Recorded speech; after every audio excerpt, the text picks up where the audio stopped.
Hello all, எல்லோரும் நலமா? நான் நலம். எல்லோரும் நல்லா இருப்பீங்கன்னு நம்புகிறேன், நினைக்கிறேன். So this is my first vlog. இது வரைக்கும் இந்த மாதிரி vlog எடுத்ததே கிடையாது. இதான் என்னோடய ஃபர்ஸ்ட் டைம் ட்ரை பண்ணியிருக்கேன். மார்னிங் நல்லா வியூ இருக்கும், அதனால மார்னிங் மாடிக்கு வந்தேன். ஸோ நல்லா வியூ இருந்துச்சு. அதோடு சேர்ந்து அந்த சன்லைட்டோட ப்ரைட்னஸும் வீடியோவுக்கு நல்லா இருந்துச்சு. அதான் வீடியோ எடுக்க ஸ்டார்ட் பண்ணிட்டேன். இந்த வாய்ஸ் ஓவருக்கு நடுவில் என் குட்டியோட சவுண்டு கேட்டுச்சுன்னா அட்ஜஸ்ட் பண்ணிக்கோங்க. அவள் நடுவில் கத்திக்கிட்டே தான் இருப்பாள். அவள் இல்லாமல் வீடியோ எடுக்க முடியாது. ஸோ அவனோட சவுண்டு கொஞ்சம் கேட்டுகிட்டே இருக்கும். அதையும் சேர்த்து ஜாலியாக என்ஜாய் பண்ணுங்கள். ஸோ மார்னிங் இதெல்லாம் ஹேர் வாஷ் பண்ணுறதுக்காக நான் ஆயில் அப்ளை பண்ணிக்கிட்டுருக்கேன். ஓகே, இந்த vlogல ஒரு சின்ன விஷயம் மட்டும் சொல்லிக்கணும். என்ன அப்படின்னா, நம்மளுக்கு பொதுவாக இருக்க அம்மா அப்பா, அவங்க 2 பேரை பற்றி தான். ஸோ அம்மானா எனக்கு அவ்வளோ பிடிக்கும். இப்போ ரொம்ப ரீசெண்டாக ரொம்ப பிடிக்க ஆரம்பிச்சிருச்சு. திட்டிகிட்டே இருந்தாலுமே அம்மா அப்படின்ற மாதிரி ஒரு ஹாப்பினஸ். சின்ன வயசில் அம்மா அம்மா அம்மான்னு சொல்கிறது ஒரு விஷயம், ஒரு தனி ஒரு ரகம். அண்ட் இப்போ சொல்கிறதும் தனி. பட் இந்த நடுவில் டீனேஜ்னு இருக்குல்ல, ஸோ அந்த டீனேஜில் நமக்கு அம்மா மேலே நிறைய கோவம் இருக்கும். ஏன்னா அவங்க நம்ம சேஃப்டிக்காக நிறைய கஷ்டப்படுவாங்க. எங்கே இருக்க, எப்போ வருவ, யார் கூட போகிற, ஏன் போகிற, எதுக்கு போகிற, இவங்க கூட ஏன் பேசுகிறேன்னு நிறைய ரெஸ்ட்ரிக்ஷன்ஸ் போடுவாங்க. அதனால நமக்கு அவங்க மேலே நிறைய கோவம் இருக்கலாம், பிடிக்காம போகலாம், இப்படி இருக்கும். பட் சின்ன வயசை தாண்டி, டீனேஜை தாண்டி, நமக்குன்னு கல்யாணம் ஆகி நமக்குன்னு ஒரு குழந்த பிறக்கும் போது, நம்ம அம்மாவாகும்போது தான் அந்த அம்மாவோட ஃபீல் என்னன்னு நமக்கு நல்லாவே புரியும். அண்ட் இந்த போஸ்ட்மார்ட்டம், இந்த ப்ரெக்னன்சி ஜேர்னிலையும் சரி, இந்த போஸ்ட்மார்ட்டத்துக்கு அப்புறமும் இருக்க ஜேர்னிலையும் சரி, அம்மாவோட பங்கு தான் ரொம்ப பெருசு. எப்படின்னா, ப்ரெக்னெண்ட்டாக இருக்கும் போதும் நம்ம அவங்க பார்த்துக்கிறது, அண்ட் நமக்குன்னு ஒரு குழந்த பிறந்ததுக்கு அப்புறமும் அவங்க குழந்தையும் பார்த்துக்கிறது, நம்மளையும் பார்த்துக்கிறதுன்னு அவங்களுக்கு பெரிய பொறுப்பு இருக்குது. அது அவ்வளோ அழகாக மேனேஜ் பண்ணி எல்லா வேலையும் பார்க்குறாங்க. அவங்க வீட்டு வேலை இருந்தாலும் பண்ணுறாங்க, அவங்க வெளியே வேலைக்கு போனாலும் அதையும் பண்ணுறாங்க, நம்மளையும் பார்த்துக்கிறாங்க, நம்ம பாப்பாவையும் பார்த்துக்கிறாங்க. அப்படின்னும்போது அவங்களோட பங்கு தான் ரொம்ப பெருசு. நம்ம குழந்த பெற்றுக்கிறதுலாம் ரொம்ப சின்னதாக போயிடும். அதே மாதிரி இந்த நாளில் என்னென்னா, எங்கள் அம்மா பாப்பா எங்கள் அண்ணன் பிறக்கும்போதோ, நான் பிறக்கும்போதோ அவங்களுக்கு ஹெல்ப் பண்ணுறதுக்கு யாருமே கிடையாது. எங்கள் அம்மா அப்பா 2 பேரும் தான் எங்களை பார்த்துக்கணும். அப்படிப்பட்டு இருக்கும்போது, அப்போ நம்ம இவங்க இருக்கும்போதே நம்மளுக்கு எவ்வளோ டயர்டாக இருக்குது, கஷ்டமாக இருக்குது. அப்படின்னும்போது அவங்க எவ்வளோ கஷ்டப்பட்டிருப்பாங்க, 2 பேரும் மட்டும் இருந்து. அப்போ அவங்க எவ்வளோ தூக்கத்தை இழந்திருப்பாங்க. அதெல்லாம் பார்க்கும்போது அம்மா மேலே ரொம்ப கோவப்பட்டோம், திட்டிட்டோம் அப்படின்னு இப்போ ரொம்ப வருத்தப்படுறேன். ஸோ இதே மாதிரி யாராச்சும் இருந்தீங்கன்னா தயவு செஞ்சு அப்பா அம்மா மேலே கோவப்படாதீங்க. இப்போ கோவம் வரும், டீனேஜ் அப்படி தான் இருக்கும். பட் போக போக உங்களுக்கே புரியும் இந்த அப்பா அம்மாவோட லைஃப்லாம் என்ன அப்படின்னு. அப்புறம் அப்பாலாம் சொல்லவே தேவை கிடையாது. நம்ம லைஃப்பில் ஸ்கூல் முடிப்போம், காலேஜ் முடிப்போம், இதெல்லாமே பெரிய ஒரு பெருசாக இல்லாமல் ஒரு 17 ஒரு 19 இயர்ஸ்க்குள்ளே 20 இயர்ஸ்க்குள்ளே முடிஞ்சிடும். இந்த 20 இயர்ஸுமே அவங்க அவ்வளோ கஷ்டப்பட்டு சம்பாதிச்சு நமக்குன்னு ஸ்பெண்ட் பண்ணுவாங்க. அந்த டைமில் இந்த ஸ்கூலுக்கு போகும்போது இந்த ஷூ கிழிஞ்சு போனால் கூட, சின்னதாக கிழிஞ்சாலும் அப்பா எனக்கு ஷூ மாற்றி தாப்பான்னு சொன்னால் கொஞ்சம் டைம் ஆகும். அந்த கொஞ்சம் எதுக்கு டைம் ஆகுது, நம்மளுக்கே அந்த ஷூ வாங்க மாட்றாங்க, எனக்கு குட்டியாக கிழிஞ்சிருக்கே, எனக்கு ஸ்கூலுக்கு போட்டு போகும்போது அசிங்கமாக இருக்குன்னு நமக்கு தோணும். பட் ஆனால் இப்போ தான் நம்மளுக்கு புரியுது, அந்த காசு சம்பாதிக்கும் போது அது செலவாகும் போது இவ்வளோ ஃபாஸ்ட்டாக செலவாகுது. ரொம்ப மெயினான விஷயத்துக்கு செலவு பண்ணும் போதே செலவாகுது. அப்போ இவங்க இதெல்லாம் பண்ணும்போது அவங்களுக்கு எப்படி இருந்திருக்கும். ஸோ அப்பா அம்மா தான் அவங்கள சிரித்து நடந்துக்குவாங்க. சரி, okay, back to the vlog.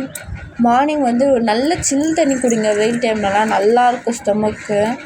So and எங்கள் மம்மி வந்து கேஸ் தட்டுப்பாடுனால இங்கே வெளியே விறகடுப்பு ஏற்றி ஆரம்பிச்சிட்டாங்க. ஸோ என் குட்டியும் எழுந்துட்டான் அன்னைக்கு மார்னிங். இப்போ குடிச்சிட்டு தான் இருக்கார். ஸோ அன்னைக்கு மார்னிங் நல்லா எழுந்து ஜாலியாக இருந்தான். நானும் அவனும் காலைல எழுந்து, அவன் எழுந்தாலே எனக்கு வேலையாகாது, அதனால அதுக்கு முன்னாடியே ஏதாச்சும் வேலை பாரு. அதுக்கப்புறம் டெய்லி ரொட்டீன், என்னோடய துணியை எடுக்கிறது, துவைக்கிறது, மடிக்கிறது, எடுக்கிறது, துவைக்கிறது, மடிக்கிறது. இதுதான் என்னோடய பெரிய ஒர்க் இருக்கிறதுலையே. இதை தாண்டி நான் பெருசாக எந்த வேலையும் செய்ய மாட்டேன். ரிப்பீட்டடாக இவரை பார்த்துக்கிறதும் இவர் துணியை துவைக்கிறதும் மட்டும்தான் என்னோடய most of the work. But தனியாக இருக்கவங்க, தனியாக இந்த பாப்பாவங்களாம் பார்த்துக்கிறவங்களாம் ரொம்ப கஷ்டம். ஸோ அம்மா வீட்டில் இருக்க வரைக்கும் ரொம்ப நல்லா ஹாப்பியாக என்ஜாய் பண்ணிக்கோங்க.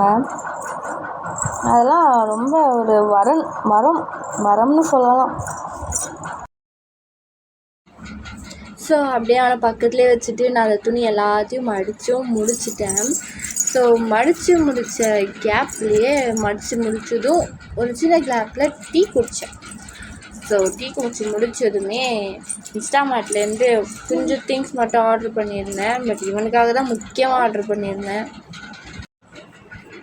அது என்ன ஆர்டர் பண்ணியிருந்தேன் அப்படின்னா, வேறதில்ல, நேந்திர பழம் இருக்கு இல்லையா, ஸோ அந்த நேந்திர பழம் தான் ஆர்டர் பண்ணியிருந்தேன். ஸோ அது கூட எங்களுக்கு மேகி அண்ட் ஆஃபரில் வந்த 9 rupees Milky Mist curd. So இதில் தான் ஆர்டர் பண்ணியிருந்தேன். ஸோ மேகி செய்யலாமா? மேகி செய்யறதுக்கு கிச்சன் வந்தேன். ஸோ கொஞ்சம் காஞ்ச மாதிரி இருந்துச்சு, அதான் தண்ணி தெளித்து விட்டு க்ளீன் பண்ணலான்னு ஊற வச்சுட்டேன். இந்த மாதிரி தண்ணி தெளிக்கலனா இன்னும் கொஞ்சம் ஹீட்டில் ஒரு மாதிரி காஞ்சி போயிடும். இது என்னோடய ஐடியா. ஸோ அடுப்பு ஆன் பண்ணிவிட்டு கடாயை வச்சுட்டு கொஞ்சோண்டு எண்ணெய் ஊற்றிக்கணும். ஸோ எண்ணெய் ஊற்றினதுக்கப்புறம் கொஞ்சோண்டு கடுகு போடணும். இது என்னோடய ரெசிபி. ஸோ எல்லோரும் கற்றுக்கோங்க. கடுகு போட்டதுக்கப்புறம் வெங்காயம், கருவேப்பிலை போட்டுட்டு நல்லா வதக்கணும். ஸோ நல்லா வதங்கினதுக்கப்புறம் இஞ்சி பூண்டு பேஸ்ட்டு போட்டுட்டு அதையும் நல்லா வதக்கணும். வதக்குனதுக்கப்புறம் தக்காளியை வந்து அரைச்சி போடுங்க. இல்லைன்னா கொஞ்சம் கடுப்பாக இருக்கும், அப்பப்போ வந்துக்கிட்டே இருக்கும். ஸோ அதில் வந்து garam masala, coriander powder, chilli powder, நார்மலாக வந்து நம்ம வீட்டில் யூஸ் பண்ணுற குழம்புத்தூள் அது, அப்புறம் உப்பு போட்டுட்டு அதுக்கப்புறம் மேகி மசாலா போட்டுட்டு தேவையான தண்ணி ஊற்றி நல்லா கொதிக்க விடுங்க. ஸோ நல்லா குழம்பு கொதிக்கிற மாதிரி ஒரு கொதிக்கிற பதம் வரும்ல, ஸோ அந்த டைமில் வந்து நம்ம மேகி போட்டுக்கலாம். ஸோ அந்த டைமில் மேகி போட்ட உடனே கொஞ்சம் நேரத்தில் வெந்துடும். அதனால் அந்த டைமில் வந்து மேகி போட்டுக்கணும். ஸோ மேகி போட்டுட்டு அப்படியே கொஞ்ச நேரம் விட்டுட்டோம் அப்படின்னா அது நல்லா வெந்து வந்துடும். ஸோ அவ்வளோதான், இது வந்து என்னோடய ரெசிபி. ஸோ ட்ரை பண்ணிக்கோங்க. இது வந்து வீட்டு மிளகாத்தூள், வீட்டு குழம்பு மிளகாத்தூள் தான் ரொம்ப முக்கியம். அது கொஞ்சம் நல்லாயிருக்கும், டேஸ்ட் நல்லா கொடுக்கும். ஸோ தண்ணியாக இல்லாமல் கொஞ்சம் சொதன்னு இருக்கும் இல்லையா, ஸோ அந்த டைமில் வந்து எடுத்துக்கோங்க. அடுத்தது வந்து பாப்பாவுக்கு வந்து நேந்திர பழம் வந்து வேக வச்சு கொடுக்க போகிறேன். அதில் சின்ன பீஸ் நேந்திர பழம் வந்து எடுத்து குக்கரில் போட்டுட்டு கொஞ்சம் தண்ணி ஊற்றி ஒரு 2 to 3 விசில்ஸ் வந்து அப்படியே விடுங்க. நல்லா வெந்து வந்துடும். ஸோ வெந்து வந்ததுக்கப்புறமா அதில் அந்த உள்ளேருந்து எடுத்துட்டு ஸோ அந்த தோலை மட்டும் உரிச்சிக்கோங்க. தோலை உரிச்சிட்டு நல்லா அது வந்து 3 லேயர்ஸாக கட் ஆகும், 3 பீசஸாக கட் ஆகும். ஸோ 3 பீசஸ் வந்து அந்த 3 பீசஸ் உள்ளே வந்து சீட்ஸ் இருக்கும், அழகாக வரும். இருந்தாலுமே அதை மொத்தமாக எடுத்துடணும். ஸோ எடுத்ததுக்கப்புறமா மிக்சியில் போட்டுட்டு நல்லா அரைச்சிக்கோங்க. கொஞ்சம் சூடு ஆறுனதுக்கப்புறம் போட்டுக்கோங்க. ஸோ நல்லா அரைச்சிட்டா சீட்ஸ் எடுத்துகிட்டு அரைக்கணும், அது ரொம்ப முக்கியம். ஸோ சீட்ஸ் எடுத்துகிட்டு கொஞ்சம் தண்ணி ஊற்றி அரைச்சிக்கோங்க. கொஞ்சம் நல்லா இந்த மாதிரி குழன்னு கொடுங்க. கொஞ்சம் காஞ்சி போச்சுன்னா ஒரு மாதிரி திக்காகிடும். ஆக்சுவலாக இதை சாப்பிடவே இல்லை, அவனுக்கு இந்த டேஸ்ட்டு பிடிக்கவே இல்லை போல். ஆக்சுவலாக எனக்குமே அது பிடிக்கல. ஸோ அப்புறம் ஹேர் கேர் கொஞ்சமாக 2 இயர்ஸ்க்கு ஹேர் கேர் எதுவுமே போடவே கூடாது அப்படின்னு சொல்லி எங்கள் அம்மா கொஞ்சம் வீதி கிளப்பி விட்டாங்க. பட் அதெலாம் ஒன்றும் கிடையாது.